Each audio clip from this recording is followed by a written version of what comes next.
Hey guys, what is up and welcome to another vlog. I know it has been so long since I've done another vlog. I have no idea why. I've just been really, I guess lazy. And if you're wondering what that is, it's a spot that was really really painful, so I got rid of it and then it's bled and shit. That's why it's still red as a bit of blood. So I apologise about that, it's kind of gross, but just in case you're wondering, I'm doing a games I bought recently vlog. But first, before I get on to the games, I'd just like to let you guys know that my Alien Trilogy playthrough hasn't been cancelled, if any of you guys are wondering, because someone did ask me in the comments section when another episode would be up. Since I got my new Dazzle, any games that aren't PS3 and Xbox 360, I haven't tried it on the Wii, but basically PS2, PS1, and all those consoles, this audio for the game is incredibly low, and in fact I couldn't actually hear it, I only heard my voice. So, until I get that editing software which allows me to increase the game audio as well as my audio being quite high, there won't be any more of those old games, but I'm getting that editing software at the end of this month. So by the end of this month I will have that editing software and there'll be some more Alien Trilogy for you guys, and I'll do a session of that and I'll do a session of Mario as well, as sort of like a comeback sort of thing, I guess, for the old games that I'm doing. And yeah, and on a side note, my Xbox 360 is conked out on me, and if you don't know what that means, it's dead. It doesn't work now. But that's okay because I wasn't really playing it much anyway, like many games on it. I was mainly playing on my PS3. So I've set up my Nintendo Wii, so expect some Wii games or Wii gameplay or something like that to come along in the near future once I've finished some other playthroughs I'm doing. But anyway, what you guys have probably just come here for is obviously the games I bought recently. So, let's do this. Right, first game, right, one thing is there's been a lot of PS2 finds recently for me. Because there's games that I've either wanted or I could just never find anywhere else, or I've never heard of. If I've never heard of it, I usually purchase it because I mean, if there's a shop that I go into that compare themselves, I believe, to either Amazon or another shop. So with that in mind, they and the other shop they compare themselves to does compare itself to Amazon. So if there's a game that's ridiculously priced and it's on the PS2, then I know it's rare. Whereas if it's not, then if I haven't heard of it, it just means that I haven't heard of it because it didn't sell too well. So this is an occasion of that, and that's called Deep Water on the PS2. I'd vaguely heard of it. I saw it on Amazon a couple of times, but I'd completely forgotten about it. But then I went into the store and it had it there for £3, so I picked that one up straight away. I was literally in the store for about 5 minutes, walked around to the PS2 section, just came back around with a handful of games. So yeah, I was happy to pick that up for £3. Don't know what it's about though. Don't know what it's like. I was happy to pick this up. This is pretty good condition, aside from the top of the case not really opening. I mean, the case opens and like the side comes off a little bit. Aside from that, I got Mickey's Wild Adventure for the PlayStation 1. This cost me £4. I was perfectly fine with paying that because this game looks pretty damn good. It's sort of like a side scroller sort of thing, platformer and that. And I've been wanting this for a while anyway. And the case is in pretty damn good condition, so I didn't excuse that one. This only cost me £1. Operation Winback, and if you remember to one of my charity shop ones, I did purchase this game, but I said it was really beat up. This version's a lot better. In fact, this version's pretty damn good condition for £1. The other version I still will keep, and if the other one does work, I'll use that until it wears out, and then I'll start using this one. I believe this game cost me 50p.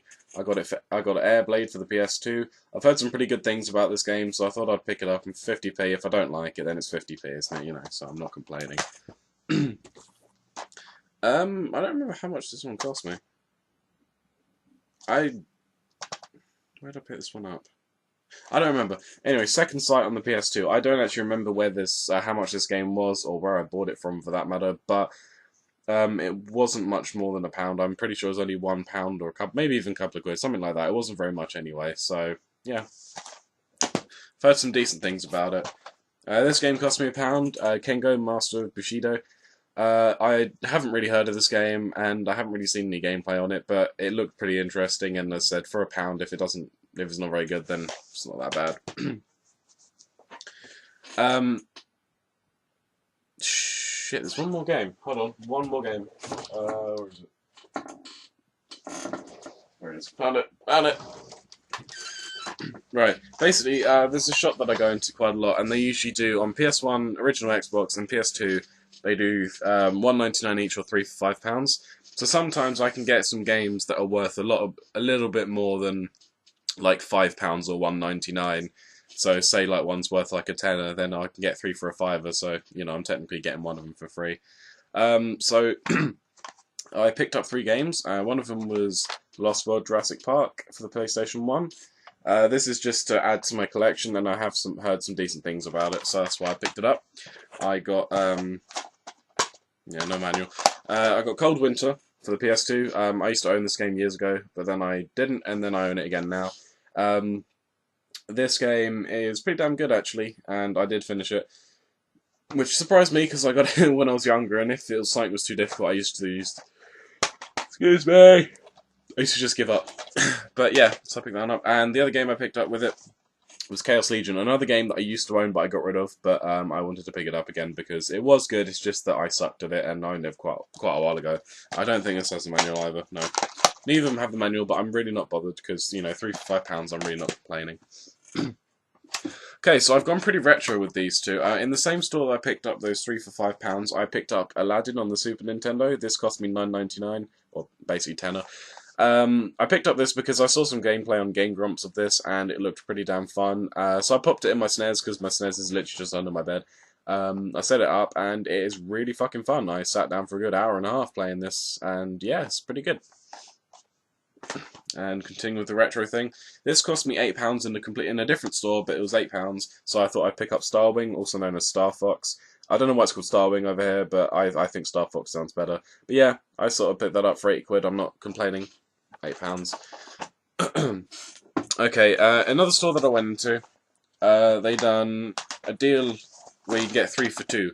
So essentially, you get 3 games and you get the cheapest one free, and then you pay for the other 2. So I looked at the Wii section because I didn't know this was before my Xbox broke. But when it did break, I thought I might as well set up my Wii since I have got a lot of Wii games recently. So I picked up these 3 games because they're 3 games I've been wanting to play, and I've played them now because my Wii's been set up, and they're all really fun, so they're well worth what I paid. For these 3 games, I paid £7.98. And yeah, it was well worth it, basically. £7.98 for those 3. So I got Geometry Wars Galaxies. I love this game. I first played this on the Xbox Live Arcade disc that I had, and then I saw this for the Wii, so I picked this one up straight away, and it's a really, really fun game. One that I could honestly sit down and play for hours. In fact, I did. So, this one, Drawn to Life, The Next Chapter. This is actually a really, really good game. I'm genuinely surprised. I picked it up because it looked quite interesting, and it's just as interesting as it seems. It's quite fun to play, although my character looks fucking stupid because I can't draw for the life of me. But still, it's a fun game, and it was only $4.99 individual price. And this, I think this is the one that I got free. I got Death Jr. Root of Evil. This was kind of a gamble because I had seen the game and it did look quite decent from what I saw of it. And then I started playing it and I really did start enjoying it. It's just a good old-fashioned platformer with action elements and all that. And a little tiny bit of RPG, not really. But yeah, so platforming and action is pretty damn good. And yeah, I recommend you pick these 3 up. I do actually recommend you pick them up. They're pretty good. Alright, I know when I talk I do that a lot with my eyebrows. I don't know why, it's just a really bad habit that I have. Okay, this cost me £1 at the store I got Starwing in, because I bought like a handful of games, which were some of those PS2 games I got from that shop along with Starwing. So when I picked this up, it was labelled as £3, but he just said have it for, well, he didn't say have it, he charged me £1 for it. I don't know if that was because the price had decreased, or he was just doing it out of generosity, I don't know. But either way, it's only cost me £1, so I got Rampage Total Destruction for the Wii. I played this for a little bit. The disc is a little bit scratched. It did freeze, but it does work because I did play it for a little while. And it is pretty damn fun. I love games like this, and also you can play the original Rampage, although I have it anyway. Not on the original console, but I have it on Midway Arcade Classics. But yeah, just happy I picked that up.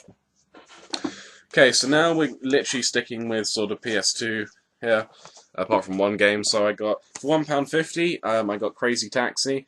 I was been after this game for a little while, not something that I've been really sort of like, oh my god, must get, but it was £1.50 and I was there and I had a bit of money on me, so I thought I'd pick it up. I got Brave, I was going to say, The Search for the Spirit Dancer. I'd heard some good things about this series, so I thought I'd pick this one up, and I think it was only £3, so I thought, yeah, why not? I'll pick this one up. Okay, this one cost me 50p, but the disc is pretty fucked. As in, it has laser burn around the edge of it, so I don't know if it will work. If it doesn't, I'll go and get it cleaned. If it still doesn't work, then, you know, it happens. This cost me 50p, Haven Call of the King. I had this as a kid, but I never really played it because I didn't understand it, so I just didn't really play it, and then I got rid of it. But yeah, for 50p, if it doesn't work, then it's no big deal. These are all from the same shop, by the way. Oh, fuck, dropped that one. In my long, everlasting search for more GameCube games, decent ones, before I start getting the sort of filler titles, I've been looking forever for various different games, and one of them is this one, Sonic Adventure 2 Battle. So happy I found this. It was £5, but I was willing to pay £5 for it because it's a pretty damn good game. And not aside from that, it's near enough mint condition. I think the disc has just got a few marks on it. Yeah, not even really scratches on it. So for £5, I mean, people would care if because it was player's choice, but I don't care as long as I have the game. I used to own this a long time ago, but for some reason, I think I either lost it or gave it to a friend because he really wanted it. But I'm finally got this game back in my collection. Okay, last game. This only cost me £3, and it's pretty much mint condition. So I got this game, Time Splitters Future Perfect. So now I actually own all of the Time Splitter games. I have 1 and 2 on the PlayStation, and I have 3 on the Xbox, because the PS2 version of this one is particularly expensive, so I thought I might as well just pick up this version of it. So, that is literally everything. No, it isn't. Hold on. Ah! One thing I forgot to show. Fighting Force 1. Or at least I think I forgot. If I haven't shown this, I got Fighting Force 1. I've had Fighting Force 2 for a long, long time, so I needed to pick up the first one anyway. And it was only £3. If I have showed you guys, then sorry. If I haven't, then there you go. So anyway, guys, I hope you've enjoyed this video, and I will see you in all my other ones. Bye!